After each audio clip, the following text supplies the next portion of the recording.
नमस्कार दोस्तों, स्वागत है आपका मेरे YouTube channel Deepak Singh SCVA पर। यहाँ हम कानून से जुड़ी हुई हर जानकारी आसान भाषा में लेकर आते हैं।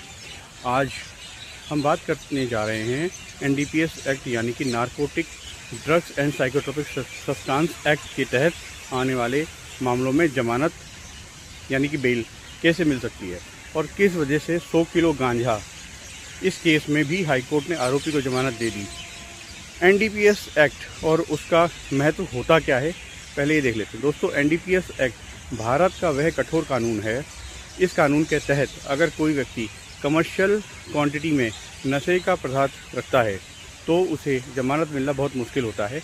उदाहरण के तौर पर 20 किलो गांजा उसको कमर्शियल क्वांटिटी माना जाता है। अब सोचिए, अगर किसी के पास 100 किलो गांजा पकड़ा जाए तो वह 5 गुना मात्रा होगी और ये बहुत गंभीर अपराध है।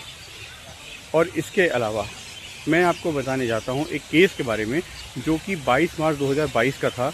मध्य प्रदेश में एक व्यक्ति को एक वैन से आते हुए पुलिस ने पकड़ा।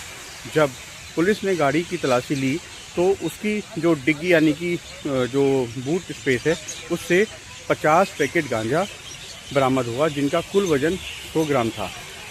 पुलिस ने जांच के दौरान इन 50 पैकेटों को आपस में मिला दिया और फिर उसमें से 2 सैंपल लिए। हर सैंपल 100 ग्राम का था। अब डिफेंस की जो अपनी दलील थी या आर्गूमेंट थे वो क्या थे? डिफेंस जो पक्ष है उसने कोर्ट में कहा कि पुलिस ने NCB के स्टैंडिंग प्रोसीजर ऑर्डर नंबर 1/1989 मतलब 1989 का पालन नहीं किया, बिल्कुल भी नहीं किया। इस आदेश के अनुसार पुलिस को हर पैकेट से अलग अलग सैंपल निकालना चाहिए था, लेकिन पुलिस ने क्या किया कि सभी पैकेटों को मिलाकर एक साथ सैंपल ले लिया। अब साबित नहीं किया जा सकता था कि हर पैकेट में वाकई गांजा था या नहीं। हाईकोर्ट का फैसला तो ये था कि कोर्ट ने माना कि पुलिस ने बड़ी गलती की।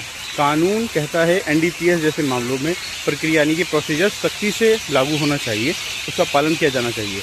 अगर पुलिस ऐसा नहीं करती तो उसके खिलाफ आरोपी को जो फ़ायदा मिलता है वो बहुत केस को बिगाड़ने के लिए काफ़ी होता है। इसलिए कोर्ट ने आरोपी को जमानत दे दी।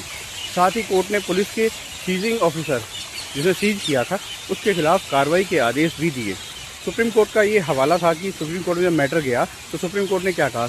ऑनरेबल सुप्रीम कोर्ट ने अपने जो फैसले में कहा कि जो पुराने निर्णय हैं, पुराने जो डिसीजंस हैं, जजमेंट है नूर आगा वर्सेस स्टेट ऑफ पंजाब का जिक्र भी किया, जिसमें साफ साफ कहा गया कि अगर NCB के स्टैंडिंग ऑर्डर या NDPS एक्ट की प्रक्रिया का पालन नहीं किया जाता है तो केस की नींव ही कमज़ोर हो जाती है और आरोपी को बेनिफिट ऑफ डाउट का फ़ायदा मिल सकता है। अब हम कंक्लूजन देखें इस पूरे मामले का क्या था। तो फ्रेंड्स, NDPS के जो मामले हैं उन मामलों में पुलिस की एक छोटी सी गलती भी आरोपी यानी कि एक्यूज को बड़ी राहत और बहुत ही रिलीफ दिला सकती है। इसलिए कोर्ट हमेशा कहती है procedure is a backbone of the justice. अगर आप प्रोसीजर का पालन नहीं करते तो केस पूरी तरीके से इनवैलिड हो जाता है और बाद में ख़त्म हो जाता है। और अगर आप NDPS के मामलों या किसी कानूनी प्रक्रिया को समझना चाहते हैं तो हमारे इस चैनल को सब्सक्राइब करें, इसको लाइक करें वीडियो को और इसे शेयर कर दीजिए और लोगों को जिनको इन ऐसे मामलों में ज़रूरत है। फ्रेंड्स, मैं आपके लिए ऐसे वीडियोस लाता रहता हूँ। Thank you very much for watching this video. India, a country where unity resides in diversity and document that guide this unity is the Constitution of India.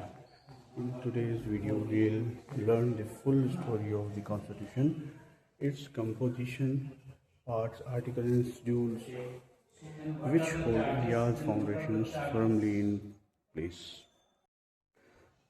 India, a country where unity resides in diversity and document that guide this unity is the Constitution of India.